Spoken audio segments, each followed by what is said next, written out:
All right, so buckle up, everybody, because today we're diving headfirst into the 2025 Buick Envision's infotainment system. It's going to be like taking a virtual test drive, folks. Whether you're in the market for a new car, or just a tech enthusiast, or maybe you just like to stay ahead of the curve, well, stick around, because you're going to find this deep dive pretty fascinating. You know, what really strikes me about the Envision is how it kind of embodies this shift we're seeing. Yeah. Cars becoming extensions of our digital lives. Oh, absolutely. And speaking of extensions, you can't talk about the Envision without addressing the elephant, or maybe mammoth in the room. That 30-inch display that stretches across the entire dashboard. It's not just a screen, it's like, I don't know, Buick decided to put an IMAX theater inside the car. It's definitely a statement piece, that's for sure. And it goes way beyond just size. This screen basically combines like your instrument cluster and infotainment system into one, seamless visual experience. Now, some sources actually mention a 10.2-inch touchscreen too. Now, it's not exactly clear what that's for, so you'll want to check the specs carefully when you're car shopping. But it could mean that different trim levels get, different screen setups. That's a great point. Always read the fine print, right? But back to that massive 30-inch screen. It's not just for watching movies on the go, is it? I mean, imagine getting into your car and it already knows you, adjusts your seat, your mirrors, even starts playing your favorite podcast. Exactly. The personalization here is, really impressive. We're going way beyond simple driver profiles to something that feels much more integrated with your digital life. Just think about the possibilities.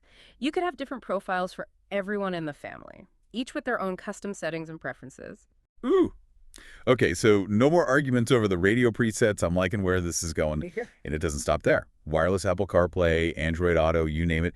They even got Amazon Alexa and Google Assistant built in. It's like you're bringing your entire digital world into the vehicle. Yeah, it's getting harder and harder to tell where the car ends and the connected device begins. You can manage your navigation, your smart home, all from the driver's seat. And speaking of sound, the Envision has this Bose 9-speaker premium audio system with Autopilot noise compensation technology. Now, this is where things get interesting for audiophiles and maybe a little overwhelming for everyone else, because it's not just about having more speakers. It's about how they work together to create, like, an immersive sound experience. Right, right. So Autopilot uses microphones to constantly monitor the ambient noise inside the cabin, and then it adjusts the audio output, the volume, the equalization, everything to compensate for stuff like road noise and wind. So theoretically, it doesn't matter if you're on a silent highway or stuck in rush hour traffic, your music should sound consistently clear and balanced. That's pretty impressive. Although I gotta admit, sometimes I actually enjoy a little peace and quiet in the car. Not everyone's an audiophile who needs concert-level sound on their commute, so it really comes down to personal preference, I guess. Absolutely. Not every feature is going to be a selling point for every driver. And this kind of brings up an interesting point. With all this emphasis on creating a seamless, personalized, and highly connected experience, are we in danger of making the driving environment too stimulating? Ooh, that's a great question. And it leads us right into our next topic, navigation. Because even with all the bells and whistles, at the end of the day, a car is still a way to get from point A to point B. And the Envision uses Google-based navigation, which comes with all the usual features. Real-time traffic updates, voice search, and even the ability to send destinations from your phone. Yeah, and this seamless integration with our digital tools is really game-changing. Imagine you're planning a road trip. You can research your route, book hotels, even reserve parking spots, all before you even get in the car. Then, once you're on the road, the car basically takes over, providing updates and guidance along the way. And let's not forget about that SiriusXM trial that comes with the Envision. You get a whole world of content beyond just music, talk shows, sports, comedy. There's something for everyone, which I guess kind of reinforces your point about cars becoming more like mobile entertainment centers. Exactly. And it makes you wonder, what role will transportation play in our lives as these trends continue to develop? Ooh, good question. But before we get too philosophical, we do need to address one potential downside. Oh, right. Some sources did mention that the Envision's gear selector is a little, unconventional. It's all electronic, so there's no traditional lever anymore. It might take some getting used to, so you'll definitely want to test drive it and see how it feels for yourself. Yeah, it's easy to get caught up in all the excitement of the new features, but comfort and usability are still super important. Especially when you're talking about something as important as shifting gears. Yeah. It's all about finding that sweet spot between innovation and practicality. It's a good reminder that what's considered progress isn't always for everyone. You know what I mean? Hmm. What might seem cool and innovative to one person could be, I don't know, awkward or even frustrating to someone else. Oh, yeah, for sure, for sure. And that's especially important when you think about safety, right? Like, you don't want to be fumbling around with a confusing gear selector when you really need to be focused on driving. Exactly. It really highlights how crucial it is to actually test drive a car before you commit to buying it. Yeah. You need to make sure the design and controls actually work for you, not against you. Hmm. But speaking of potential downsides, let's go back to that 30-inch screen for a Oh, second. yeah, the elephant in the room, right?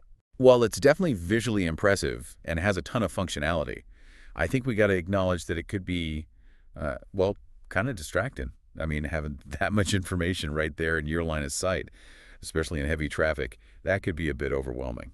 Yeah, it's a valid concern for sure. And it's something car makers are really grappling with these days, trying to balance this demand for all these fancy in-car entertainment systems with the need to keep drivers focused on the road. And it's not just about the size of the screen either, right? It's the sheer amount of information and notifications we're constantly bombarded with these days. Even with voice commands and hands-free controls, there's only so much our brains can process at once. It's almost like our cars are becoming like little mini versions of the digital world with all the good and bad that comes with it. And as we move towards more self-driving cars, these questions are just going to get more and more complicated. You know, that's a great point. Imagine a world where your car is doing most of the driving right. Mhm. Then that massive screen becomes less of a distraction, more of an, I don't know, an entertainment hub. You could catch up on your favorite shows, video chat, maybe even get some work done. Yeah, it's a pretty tempting vision, isn't it? But it also brings up some ethical and societal questions. Like, if we're not actively driving anymore, what happens to our sense of responsibility on the road? And how will it change the way cars are designed?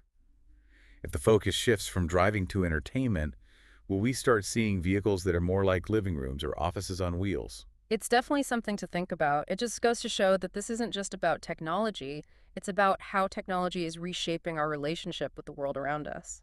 So bringing it back to the Envision, it seems like this infotainment system is kind of like a snapshot of that bigger trend.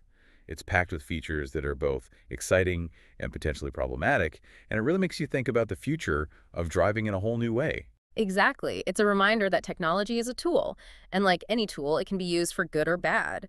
It's really up to us as individuals and as a society to figure out how we want to use it. All right, so before we wrap things up, let's do a quick recap for our listeners. We talked about that impressive but potentially distracting 30-inch display, the seamless integration with your digital life, the amazing sound system. And we touched on some of the bigger implications of these features, both in terms of safety and the future of driving. And we also stressed how important it is to test drive any car before you buy it, especially with such a dramatic change in terms of interior design and controls. Right. No matter how impressive a car's tech specs might look on paper, the real test is how it feels to actually get behind the wheel. And that's something only you can decide. Exactly. So as you're thinking about your next car, don't just focus on the features, think about the kind of driving experience you're looking for. And how that experience might change as technology keeps evolving at this crazy pace. It's kind of wild to think about, right? All the possibilities. It's exciting, but also a little scary. It's like, where do we even go from here? I know, it makes you wonder, what will we be saying about the 2030 Envision, right? Right. Like, are we going to have holographic dashboards by then? Or maybe even thought-controlled navigation? Who knows? Maybe we'll be deep diving into features we can't even imagine right now. And on that note, I think we've reached the end of our deep dive into the 2025 Buick Envision's infotainment system. But hey, even if you're not shopping for a new car, I hope you learned a thing or two about where the whole car tech industry is headed. Yeah, this stuff is moving fast, that's for sure. Yeah. And whether you love it or hate it, it's definitely shaping the future of driving. So thanks for joining us on this journey, and keep those wheels turning, everyone.